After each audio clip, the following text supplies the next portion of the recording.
Last week, Russia has escalated the invasion of Ukraine to a new level. The sham referenda, organized in the territories that Russia occupied, are an illegal attempt to grab land and to change international borders by force. The mobilization and Putin's threat to use nuclear weapons are further steps on the escalation path. We do not accept the sham referenda and any kind of annexation in Ukraine, and we're determined to make the Kremlin pay for this further escalation. So today, we're together proposing a new package of biting sanctions against Russia. The first part concerns the listing of individuals and entities that will be presented by the HRVP, Josep Borrell, in a moment. I want to focus on the second part of these sanctions that will further restrict trade. By that, we isolate and hit Russia's economy even more. So we propose sweeping new import bans on Russian products. This will keep Russian products out of the European market and deprive Russia of an additional 7 billion euros in revenues. We're also proposing to extend the list of products that cannot be exported to Russia anymore. The aim is here to deprive the Kremlin's military complex of key technologies. For example, this includes additional aviation items or electronic components and specific chemical substances. These new export bans will additionally weaken Russia's economic basis and will weaken its capacity to modernize. We will also propose additional bans on providing European services to Russia and a prohibition of EU nationals to sit on governing bodies of Russian state-owned enterprises. Russia should not benefit from European knowledge and expertise. The third complex is concerning Russian oil. As you know, Russia is using the profits from the sale of fossil fuels to finance its war. Concerning Russian oil, you might recall that we have already agreed to ban seaborne Russian crude oil in the European Union as of December 5th. But we also know that certain developing countries still need some Russian oil supplies, but at low prices. Thus, G7 has agreed in principle to introduce a price cap on Russian oil for third countries.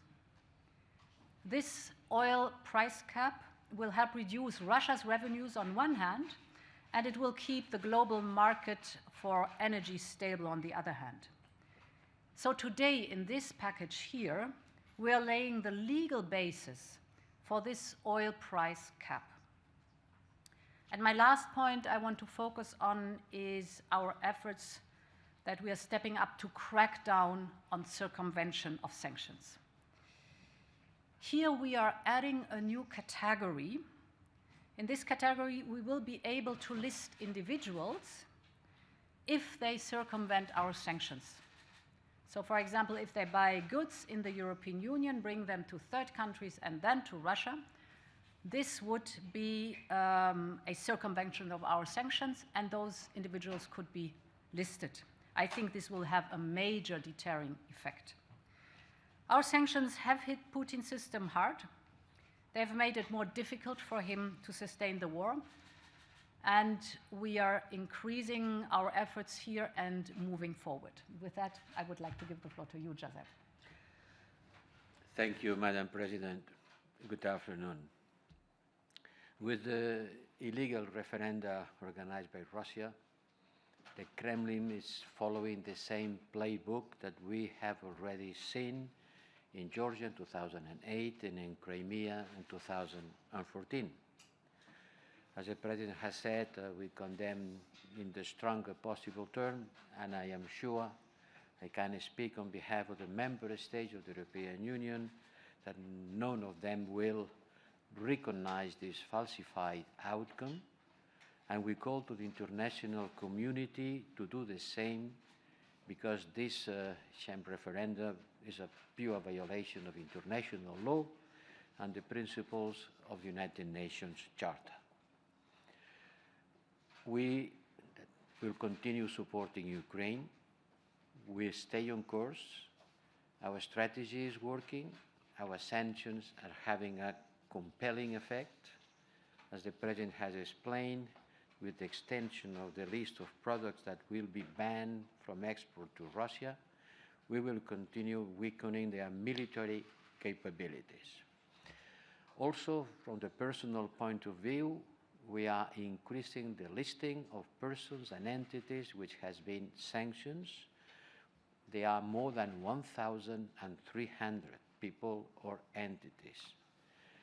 This list targets key decision makers, oligarchs, senior military officials, and propagandists responsible for undermining the Ukraine territorial integrity. In direct response to the latest Russia escalation,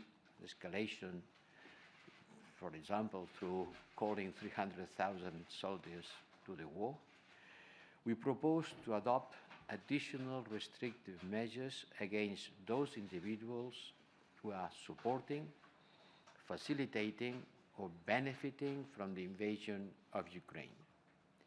Allow me, Madam President, to summarize the new package of individual designations that will target the following people. First, those involved in Russia's occupation and illegal annexation of areas of Ukraine. We propose to designate the proxy Russian authorities in Donetsk, and Luhansk, and Kherson, and Zaporizhia, and other Russian individuals who organized and facilitated the sham referenda in these 4 occupied territories of Ukraine.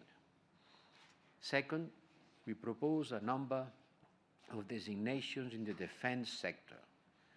This includes high-ranking officials of the Russian Minister of Defense, those who support the Russian armed forces by providing army equipment and weapons, including missiles and fighter aircrafts, and participate in the recruitment of these 300,000 soldiers. 3, we also continue to target actors who spread disinformation about the war, in particular those spreading false information and donating funds to the Russian occupied areas. In the category of economic actors, a lot has been done already, but we will add further key operators. And among these operators, it will be people who, not necessarily Russians, but people who participate in the circumvention of sanctions, because it's clear that there are some phenomena of circumvention of sanctions that has to be included in our listings. We are preparing the listings in order to also target these people. And finally, it's also important to note that we extend the geographical scope of the restrictions applying to Crimea, to the Donetsk and Luhansk that were approved at the beginning of the year, and this will cover all non-governmental control areas of Ukraine, including the Oblast of Zaporizhia and Kherson, which are not part of the Donbas and were not part of the previous decisions. I think, Madam President, that with that we complete our package of sanctions. Sanctions work, sanctions matter, but they have to be maintained over time and ensure that they are not circumvented.